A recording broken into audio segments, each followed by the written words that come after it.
je sais que tu n'aimes pas qu'on te cuisine sur ta cuisine. Ça dépend. Mais en tout cas, je pense Ça que dépend qui.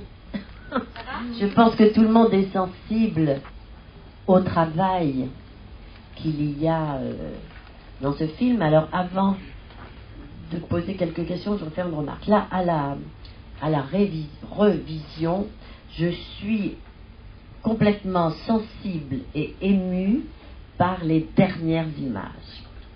C'est-à-dire Que voit Dieu par la fenêtre, qui reprend un des poèmes qui est passé, les fenêtres qui arrivent, et la reprise aussi de Aujourd'hui j'ai fait un rêve. Qui est une citation. Qui est une citation du Midrash. Et alors donc, je me disais, mais c'est, voilà, alors, si je le qualifie, tu fais un film midrashique. Tu fais un film laïque. Et tu redonnes par chacune des personnes une noblesse, une authenticité à la langue parlée, quelle qu'elle soit. Cette langue parlée, on va le voir particulièrement dans le dernier entretien, j'y reviendrai.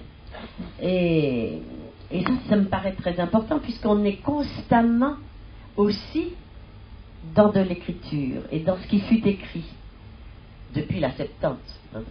Alors 72 et non pas 70, pourtant c'est les 70 qui sont, j'ai regardé, c'est Flavius Joseph qui fait l'erreur de dire qu'il y a 70 traducteurs, d'où la 70, alors que tu dis bien 72 et Ptolémée, enfin bref, vous avez lu.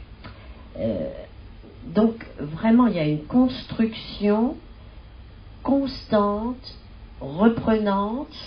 Et si on le revoit, alors il faut que vous le revoyiez, parce que vraiment quand on le revoit, on voit ce tissage. Comment ça passe, non seulement par les transitions de paysages, par l'arrivée des fenêtres, je vais revenir aux fenêtres, et aux personnages qu'on voit dans l'ombre, et la ville inscrite, et puis tout d'un coup son surgissement, debout, puis debout ou assis plutôt, après quand le personnage ou la personnage, enfin, l'héroïne qui est interviewée parle.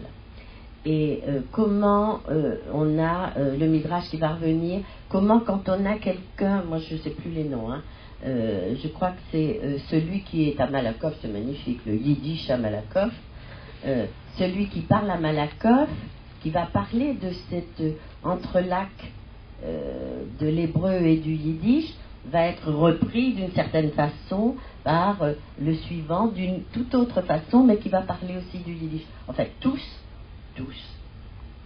le fil c'est l'hébreu, tous l'hébreu.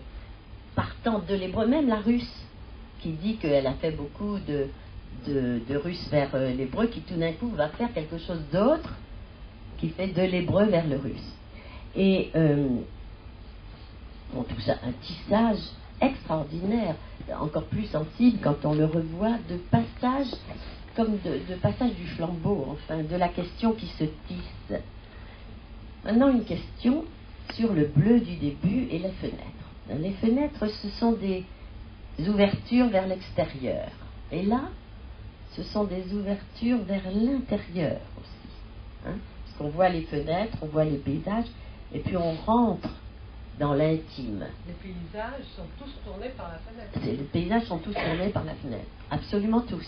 Y compris le beau début du port. Alors tu vois, comme chacun a le fardeau de sa culture, moi quand j'ai vu pour la première fois le film, je me suis rappelé cette phrase: il n'est de site délectable, d'Alpes ni de forêt, qui vaille à mon regard ce que l'on voit d'un port. C'est Proust. Et donc c'est l'ouverture. Eh ben, c'est l'ouverture, mais c'est aussi, vraiment, c'est pas... J'ai regardé cet après-midi comment le dictionnaire français parle de la fenêtre, et il dit ouverture sur le monde par rapport à un lieu clos. Donc oui, il y a ça. Mais il y a juste l'inverse, comme dans Agnon. C'est-à-dire, il y a l'ouverture vers l'extérieur et les paysages. D'ailleurs, par moments, on a la voix alors qu'on n'a que le paysage. Par la fenêtre. Par la fenêtre. Et on re-rentre dans l'intérieur. L'intérieur avec ce que ça dit. Alors il y a un mot à un moment de polysémie, hein, c'est-à-dire le premier qui part du Midrash, et c'est-à-dire de plusieurs sens à la fois. Eh bien l'intérieur a plusieurs sens, en français aussi. On apprend des choses extraordinaires, que le français est une langue sédentaire, qui elle ne serait pas stratifiée. Mais peut-être que pour cette dame parisienne, c'est tout à fait vrai. Chacune dit quelque chose de totalement intime et de son amour.